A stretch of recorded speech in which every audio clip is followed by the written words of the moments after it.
દર્શક મિત્રો, દાહોદમાં નકલી એને કૌભાંડ બાદ મનરેગામાં કૌભાંડ બહાર આવતા ખળભળાટ મચી ગયો છે. મંત્રી બચ્ચુભાઈના દીકરાએ સરકારનું કરોડોનું કરી નાખ્યું છે. મંત્રીના પુત્રે સરકારને કરોડો રૂપિયાનો ચૂનો ચોપડ્યો છે. મંત્રી બચ્ચુ ખાબડના પુત્ર બળવંત ખાબડની ધરપકડ કરવામાં આવી છે. ત્યારે આ કૌભાંડ પર એક નજર કરીએ. દાહોદ મનરેગા કૌભાંડ મામલે કૃષિ અને પંચાયત રાજ્યમંત્રી બચ્ચુ ખાબડના પુત્રની ધરપકડ કરવામાં આવી છે. દેવગઢ બારિયા તેમજ ધાનપુર તાલુકામાં મનરેગા યોજનામાં કરોડો રૂપિયાના કૌભાંડ મામલે પોલીસે મંત્રીના પુત્ર બળવંત ખાબડ સામે તત્કાલીન ટીડીઓ દર્શન પટેલની પણ ધરપકડ કરી હતી. જ્યારે બચ્ચુ ખાબડનો બીજો પુત્ર કિરણ ખાબડ હાલ ફરાર છે. થોડા દિવસ અગાઉ જિલ્લા ગ્રામ વિકાસ એજન્સી નિયામક દ્વારા 35 એજન્સીઓ સામે ₹71 કરોડના કૌભાંડની પોલીસ ફરિયાદ નોંધાવી હતી. જેમાં મંત્રી બચ્ચુ ખાબડના પુત્ર બળવંત ખાબડ અને કિરણ ખાબડની સંડોવણી હોવાનું બહાર આવ્યું હતું. વિધાનસભામાં વિપક્ષના નેતા અમિત ચાવડાએ કહ્યું કે દાહોદમાં જો તટસ્થ તપાસ થશે તો મોટા માથા પકડશે અને 100 નહીં 200 કરોડનો ભ્રષ્ટાચાર સામે આવશે. અમે સરકાર પાસે માંગણી કરીએ છીએ કે સરકાર ઓપરેશન ગંગાજળની વાત મુખ્યમંત્રી કરે છે, પરંતુ શરૂઆત એમના મંત્રીઓથી જ કરે.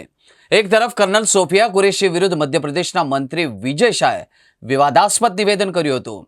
તેમ છતાંય તેમનું રાજીનામું લેવાયું નથી. માત્ર એટલું જ નહીં, નિવેદન પર નોંધાયેલી એફઆઈઆરની ભાષા પર હાઈકોર્ટે નારાજગી વ્યક્ત કરવા મંત્રી વિજય શાહ સામેની એફઆઈઆરને માત્ર ઔપચારિક ગણાવી હતી. જ્યારે ગુજરાતના મંત્રી બચ્ચુ ખાબડના પુત્રની ધરપકડ સરકારે અંતે કાર્યવાહી કરી છે.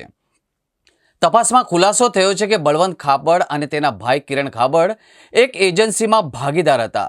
હાલ કિરણ ખાબડ ફરાર છે અને પોલીસે તેની શોધખોળ હાથ ધરી છે. આ ઉપરાંત ટીડીઓ દર્શન પટેલની પણ ધરપકડ કરવામાં આવી છે. પોલીસ હવે આ ત્રણેયની પૂછપરછ કરીને કૌભાંડમાં સામેલ અન્ય વ્યક્તિઓ વિશે માહિતી મેળવવાનો પ્રયાસ કરી રહી છે. આ કૌભાંડમાં 72 કરોડ રૂપિયાની ચૂકવણીને લઈને શંકા છે.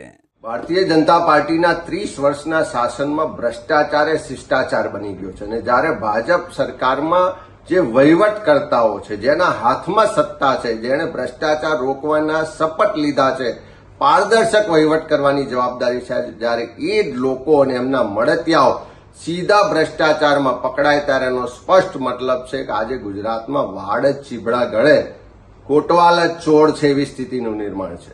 દાહોદમાં વારંવાર રજૂઆતો થઈ કે મનરેગામાં ખૂબ ભ્રષ્ટાચાર થાય છે, સ્થળ પર કોઈ કામ થતા નથી અને બારોબાર બિલો ચૂકવાઈ જાય છે અને એમાં મોટા માથાઓ સંડોવાયેલા છે, પણ સરકારે પગલાં ન લીધા. વર્ષોની લડત પછી કોંગ્રેસ પક્ષે પણ વિધાનસભામાં પ્રશ્નો મૂક્યા, વારંવાર લેખિત મૌખિક રજૂઆત કરી, ત્યારે હવે સરકાર જાગી છે ને તપાસની શરૂઆત કરી છે. પણ આ તપાસ ખાલી નાટક પૂરતી ના થાય, ખાલી એકાદ બે લોકોને પકડી અને ભીનું સંકેલવાનો પ્રયત્ન ના થાય. સરકાર પાસે અમારી માંગણી છે કે આ પ્રજાના ટેક્સના પૈસા છે, પ્રજાના પડસેવાના પૈસા છે. આ મનરેગા યોજના ગરીબ સામાન્ય માણસને 100 દિવસ રોજગાર મળે એટલા માટે આ કાયદો લાવવામાં આવ્યો છે. એવા કાયદા હેઠળની યોજનાઓમાં ભ્રષ્ટાચાર થાય એ ક્યારેય ચલાવી ના લેવાય. સરકારે પ્રમાણિક નિષ્ઠાવાન અધિકારીઓની એસઆઈટી બનાવવી જોઈએ.